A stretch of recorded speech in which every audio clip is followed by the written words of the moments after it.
Hey everyone, it's Jen again. I am going to talk about calendars and visual schedules and some visual aids that might help you. In preparing for this video, I realized that the visual parts I'm going to have to get into the next video because there's so much. Just going through my resources and digging and finding the resources that I was given, there is a lot there, and so I need to dig into another video. But I wanted to speak about just a calendar. My kids are older. A lot of the visual stuff helped when they were younger, not so verbal. But I just wanted to talk about having just a calendar, something that you hang on the wall that, you know, even kids that are 8 and 9, 10, you know, one of the things that my boys need is a lot of visualization, you know, month, day, day of the week. And the one thing that they had gotten into arguments over was video games, who was going to do whose video game on what day, what television show. So what I started to do was just put the first letter of their first name on each day. So I would just do SD, SD, SD. And you could see I cross days out, so especially when they're in school, so they can see the progress through their work week. But, you know, it helps to put events on too. You know, have a countdown, say it's somebody's birthday, or, you know, you've got a trip coming up. Anything visual, especially, well, if they can read, that they can see and they can count down just like anybody else would, is very helpful. Helps them learn months, days of the week. And I would also suggest having some kind of clock, especially a clock that's got numbers on it, like a face clock with, you know, 1 through 12 on it, so they can learn to tell time not only digitally but analog, I guess it would be called. But I found those two things very helpful, and you know, teaching them about AM and PM. I'm sorry this video is a little bit scattered, but let's see. The next thing I wanted to talk about was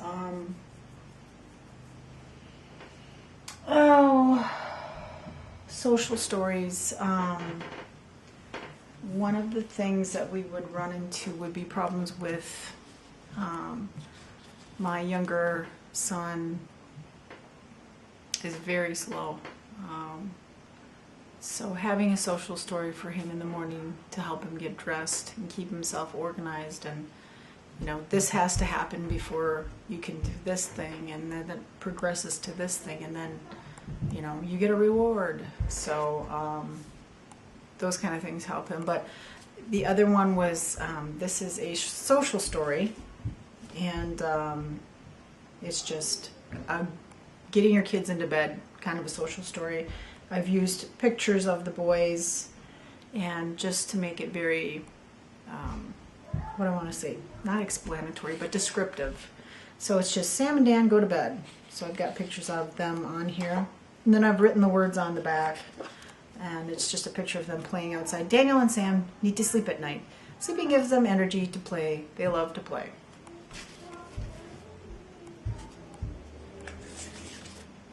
When it's time to go to bed, they go upstairs with mom or dad to pick out books. They sit quietly while mom or dad reads some books to them. They get a drink of water if they want one. They get tucked in. They get hugs and kisses, and then they go to sleep, so they will have energy to play tomorrow. So, you know, basically making going to bed a kind of a story and something that they can follow. And I can read to you exactly what social story. Social stories give children a personalized reference that provides comfort and assists in memory development and self-regulation.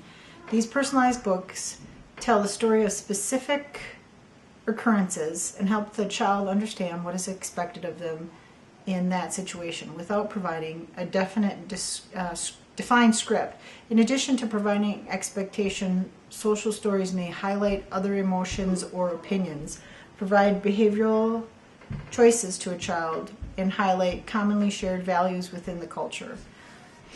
Social stories should reassure the child and provide information about challenging activities. After being used enough, social stories may start to act as scripts to help children organize and interpret daily events. It is important that the stories are worded in a way that emphasize what is expected and what should happen, rather than what is actually occurring.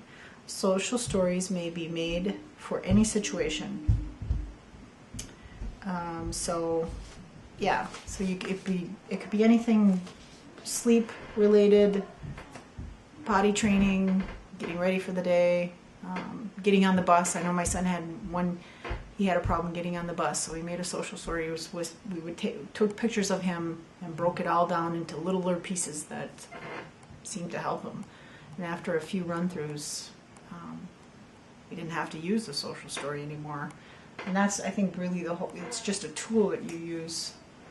But like I said, the information about the social supports and things like that is a lot bigger than what I thought. So if that's going to have to be in another video, because I want my videos to stay short. But this resource came from Arizona State University, Thomas Jefferson University. So yeah, I will put the link in the description below. And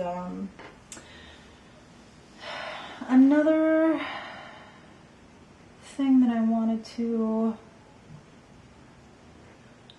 kind of go into was when a change is about to occur, and giving kids plenty of time, a warning, plenty of warning time before the change occurs. I know I couldn't figure out for the longest time why, when my kids were younger, especially my older one, why he was having these meltdowns, constant meltdowns. It was because I was not making smooth transitions for him from one thing to another. It's just like pick up the baby, pick up, the toddler, and go. So it was giving him, well, it's, time to go, and even warning the babysitter or whoever and saying, we're leaving the movie, we're coming home. Can you start to transition Sam and let him know that we're going to be there and we're going to be picking him up? So, and then we would get there and kind of having even a social story for that, saying, this is going to be the routine, and you have 5 minutes to kiss grandma and get your coat on and your boots. And so always breaking it down, giving warnings so that the meltdowns hopefully decrease and go away. And then just having a routine.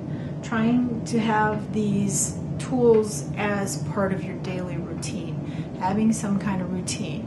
You get up and you break getting up into this little piece, and you do this. And then you get on the bus, and then you go to school. And then school either has a visual schedule and they have their routine, so they get to know that routine. And then they know the routine when they're going to come home. You put your bag and your coat away and your shoes, and you wash your hands, and you have a snack, and either you have a break playing, or you have video game time, and everything is broken down. And I used to use my kitchen timer a lot. I'd say, I'm putting 15 minutes on the thing so you can do whatever, and then when the timer goes off, that's all done. And in that, learning what works for you and what doesn't work for you.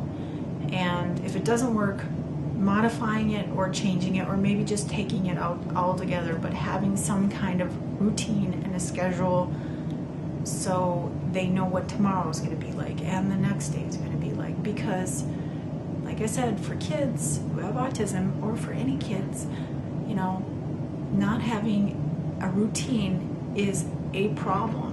If you don't have a routine, I can imagine you're probably having a lot of problems, because when I didn't have a routine, there was a lot of problems, a lot of meltdowns, a lot of bad behavior that didn't understand or couldn't control. And these are some of the tools that you can use to help with those issues. But let's see. And you know, just pay attention, and maybe give the kids some choice in, you know, how that routine, they want that routine to be.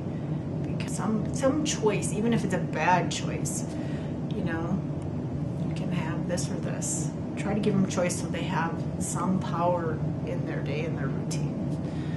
But and like I said, next video I will go into more of the visual supports, because there is a lot for kids with autism and for kids in general. So thanks for watching.